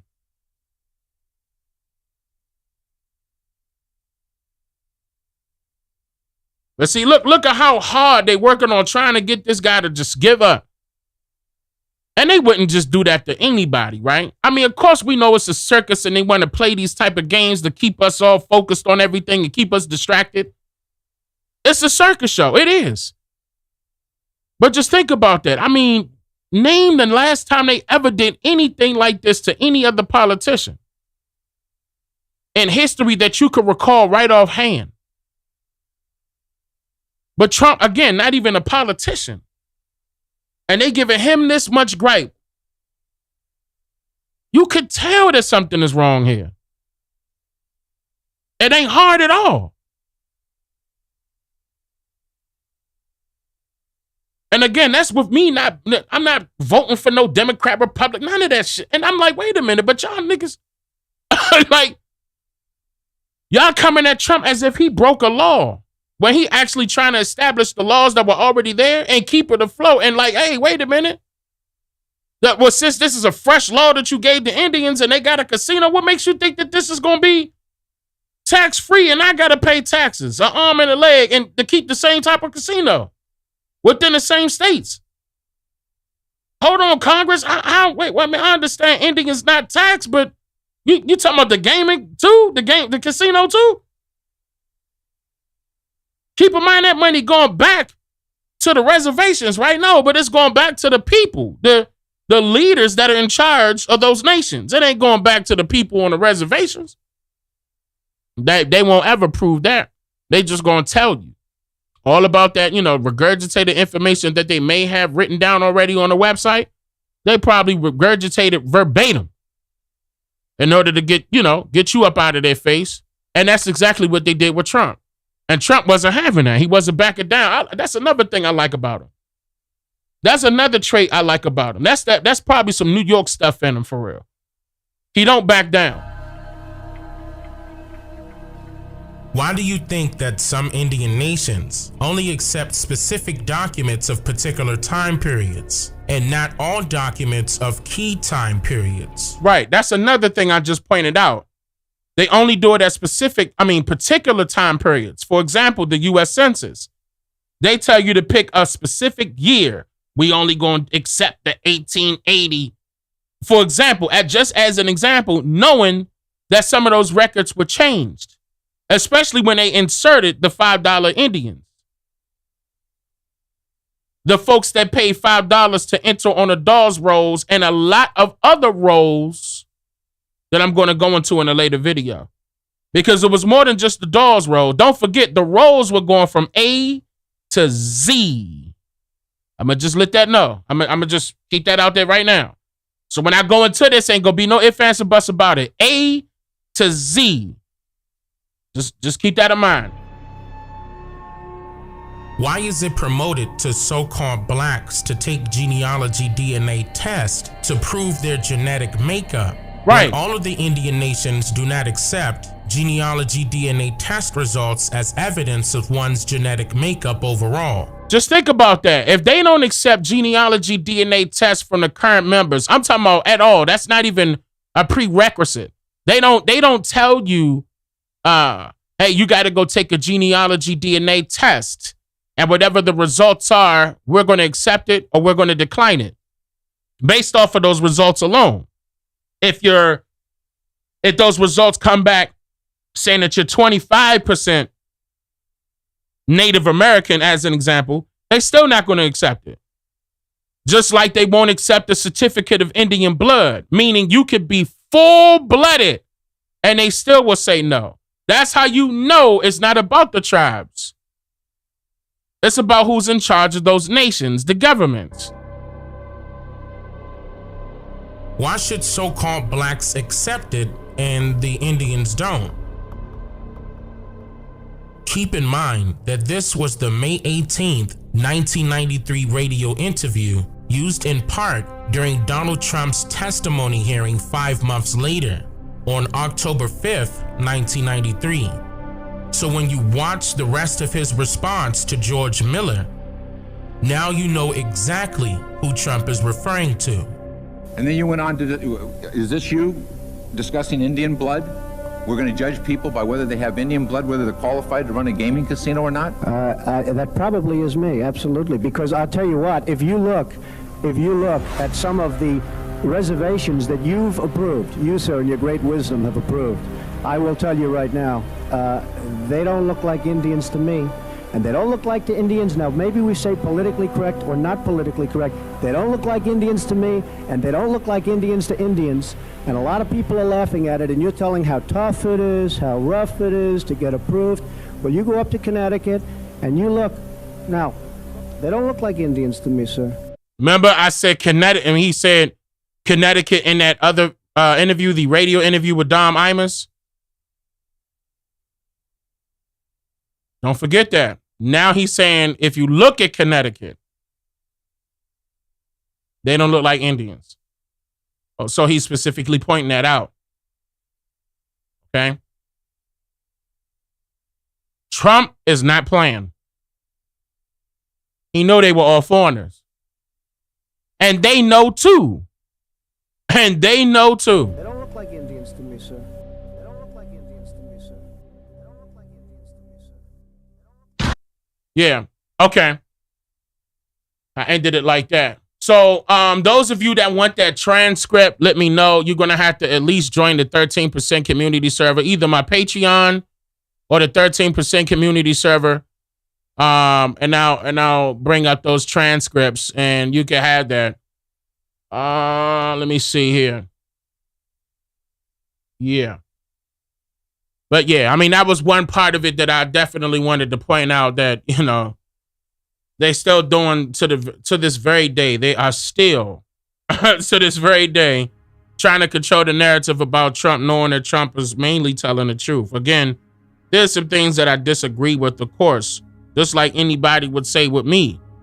Okay, but that doesn't make me a bad person. You know, they may be, I disagree with him on this. No, but Dane is this. You know, but the way the narrative is going with Trump, you could tell that something is up. You could tell what something is up. But I just wanted to point that out, man. I hope you all learned something. Again, it was people out there that was trying to state that Trump was talking about so-called black Indians, and he wasn't. I straight up debunked that by just technically reading the transcript to you so you can see how the conversation was going. Not just basing it off of some article on a website or, you know, some, like, for example, that was the Washington Post that was doing all that editing, you know. So I gave it to you. So, I mean, you know, some people probably don't want to go look and see for themselves, and I read it directly from the transcripts. So there you go. If you learned something new, go ahead and hit that like button for me right now. And let me do my shout outs real quick. I'm going to be picking this thing back up tomorrow, not on the same topic. We're going to pick on a different topic tomorrow. So be on the lookout for that. Let me shout out Maurice. Thank you for becoming a member. I appreciate that. Brooklyn, thank you for becoming a member as well. Drea, thank you for the donation. I appreciate that.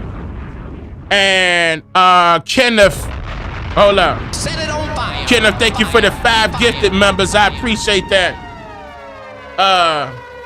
Tavion, thank you for the gifted. Thank you for the gifted member. I appreciate that. Thomas Love, thank you for becoming a member.